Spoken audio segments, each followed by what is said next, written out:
त्यांनी मजेत घालवलेला वेळ. The fun they had. त्या रात्री मार्जीने तर तिच्या डायरीमध्ये त्याविषयी लिहिले देखील. 17 मे 1957 या मथळ्याखाली तिने लिहिले, आज टॉमीला खरेखुरे पुस्तक गवसले. ते खूपच जुने पुस्तक होते. मार्जीचे आजोबा एकदा म्हणाले होते की ते लहान होते त्यावेळी त्यांच्या आजोबांनी त्यांना सांगितले होते की एकेकाळी सर्व कथा या कागदावर छापल्या जायच्या. त्यांनी ती पिवळी पडलेली आणि चुरगाळलेली, दुमडलेली पाने उलटली, आणि काय सांगू? एरवी पडद्यावर जसे हालत राहायला पाहिजे होते तसे न हालता किंवा सरकता नुसते स्थिर राहिलेले ते शब्द वाचायला त्यांना अतिशय गंमत वाटली. आणि त्यांनी पुन्हा मागचे पान उलटून पाहिले तर काय? त्यावर तेच शब्द होते जे त्यांनी आधी वाचले होते. शी. अरे, टॉमी म्हणाला, ही काय नासाडी. बहुतेक पुस्तक वाचून संपलं की ते फेकूनच देत असावेत, असं मला वाटतं. आपल्या टेलिव्हिजनच्या पडद्यावर लाखो पुस्तकं असतील आणि आणखी बरीच पुस्तकं त्यात मावू शकतील. पण, मी काही तो फेकून देणार नाही. मी सुद्धा. मार्जी म्हणाली.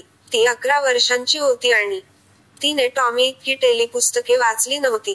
तो 13 वर्षांचा होता. ती म्हणाली, तुला हे कुठे सापडलं? माझ्या घरात.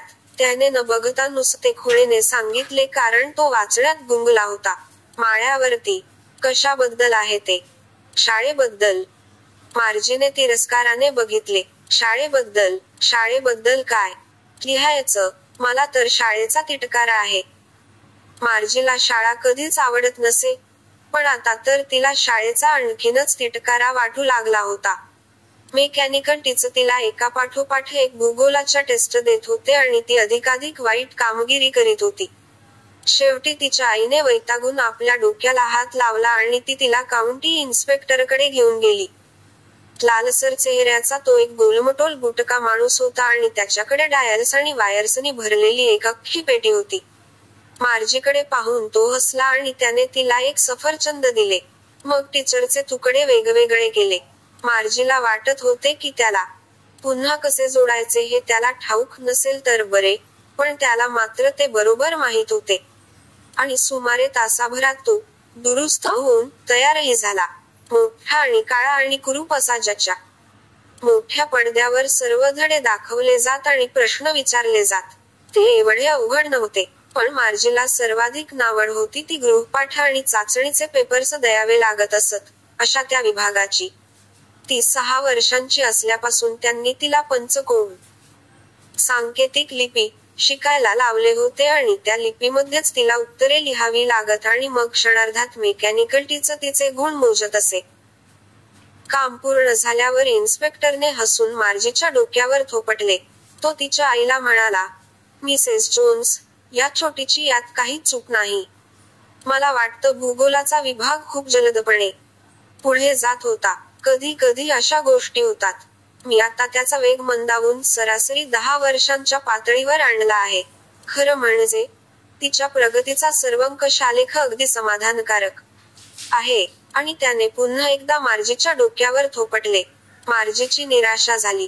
तिला वाटले होते की ते टीचला पूर्णपणे काढूनच टाकतील. एकदा त्यांनी जवळजवळ महिनाभर टॉमीच्या टीचला काढून नेले होते, कारण त्याचा इतिहासाचा विभाग पूर्णपणे पुसला गेला होता. त्यामुळे तिने टॉमीला विचारले, कुणी शाळेबद्दल का लिही? टॉमीने तिच्याकडे मिजासखोरपणे पाहिले. अग वेडे, ती काही आपल्यासारखी शाळा नाही. ही शेकडो वर्षांपूर्वीची जुन्या प्रकारची शाळा आहे. तो गर्विष्ठपणे प्रत्येक शब्द सावकाशपणे उच्चारत पुढे म्हणाला. अनेक शतकांपूर्वीची. मार्जीला वाईट वाटले. आता मला काय ठाऊक अनेक वर्षांपूर्वी शाळा कशी होती ते. त्याच्या पाठीमागून तिने थोडा वेळ ते पुस्तक वाचले. आणि म्हणाली, तसही, त्यांना तेव्हा शिक्षक असायचे. अर्थातच त्यांना शिक्षक होते. पण नेहमीसारखे शिक्षक नाहीत. तो एक माणूस असे. माणूस कसा काय शिक्षक असू शकेल? तो फक्त मुलामुलींना गोष्टी सांगत असे आणि त्यांना गृहपाठ देत असे आणि प्रश्न विचारित असे. पण माणूस तर एवढा हुशार नसतो. नक्कीच हुशार असतो. माझ्या टीचला जे माहीत आहे, ते जवळपास सगळं माझ्या बाबांना माहीत आहे. त्यांना जवळजवळ तेवढंच ज्ञान आहे याची मला खात्री आहे. यावर वाद घालायची मार्जीची तयारी नव्हती. ती म्हणाली, पण कुणा परक्या माणसाने माझ्या घरात येऊन शिकवलेलं मला नाही आवडणार. टॉमी जोरात हसून म्हणाला, तुला काही माहीत नाही माझी. ते शिक्षक काही घरात राहत नसत. त्यांची एक खास इमारत असे आणि सगळी मुले तिथे जात. आणि सर्व मुलं एकसारख्याच गोष्टी शिकत. हो, एकाच वयाची मुलं असतील तर. पण माझी आई तर म्हणते की प्रत्येक मुलाच्या किंवा मुलीच्या बुद्धीप्रमाणे प्रत्येक टीचरने स्वतःला जुळवून घेतलं पाहिजे आणि प्रत्येक मुलाला वेगळ्या पद्धतीने शिकवलं पाहिजे. बॅकवर्ड तेच तर ते तेव्हा करीत नव्हते. तुला आवडलं नसेल, तर ते पुस्तक वाचलं नाहीस तरी चालेल. मला आवडलं नाही असं मी म्हटलं नाही. माज लगेच म्हणाली. तिलाही त्या मजेशीर शाळेबद्दल वाचायची इच्छा होती. त्यांचं बोलणं पूर्ण व्हायच्या आतच मार्जीच्या आईने तिला हाक मारली. माझी, शाळेची वेळ झाली. मार्जीने वळून पाहिले. अजून नाही. मम्मा. होय, मिसेस जोन्स म्हणाल्या. आणि बहुतेक टॉमीची देखील वेळ झाली असावी. शाळा सुटल्यावर मी अजून थोडं पुस्तक वाचू तुझ्याबरोबर? मार्जीने टॉमीला विचारले. बघू. बेफिकिरीच्या सुरात तो उत्तरला. ते धुळकटलेलं जुनं पुस्तक आपल्या काखेत खोचीत, शिळ वाजवीत तो निघून गेला. मार्जी वर्गखोलीत गेली. ती खोली तिच्या झोपण्याच्या खोलीला लागूनच होती आणि मेकॅनिकल टीच चालू झाला होता आणि तिची वाट पाहत होता. तो दररोज त्याच वेळेस चालू होत असे. शनिवार आणि रविवार सोडून. कारण लहान मुलींनी नियमित वेळेस अभ्यास केला, तर तो जास्त चांगला होतो असं तिची आई म्हणायची. पडदा उजळला होता, आणि त्यावर लिहिले होते, आजचा अंकगणिताचा धडा अपूर्णांकाच्या बेरजेवर आधारित आहे. कृपया कालचा गृहपाठ योग्य खोबणीत खाचेत सरकवावा. एक उसासा टाकीत मार्जीने तसे केले.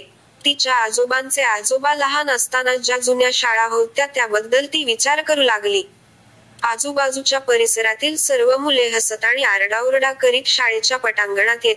वर्गात एकत्र बसत. दिवस संपल्यावर एकत्र घरी जात. ती सर्वजण सारख्याच गोष्टी शिकत, त्यामुळे ती एकमेकांना गृहपाठात मदत करू शकत आणि त्याविषयी बोलूही शकत. आणि त्यावेळचे शिक्षक ही माणसे होती. आपण जेव्हा 1/2 आणि अर्ध्याच्या अपूर्णांकांची बेरीज करतो, मेकॅनिकल टीच पडद्यावर दाखवत होता. पूर्वीच्या काळी मुलांना हे सर्व किती आवडत असेल याचा मार्जी विचार करू लागली. त्यांनी मजेत घालवलेल्या वेळाबद्दल ती विचार करू लागली.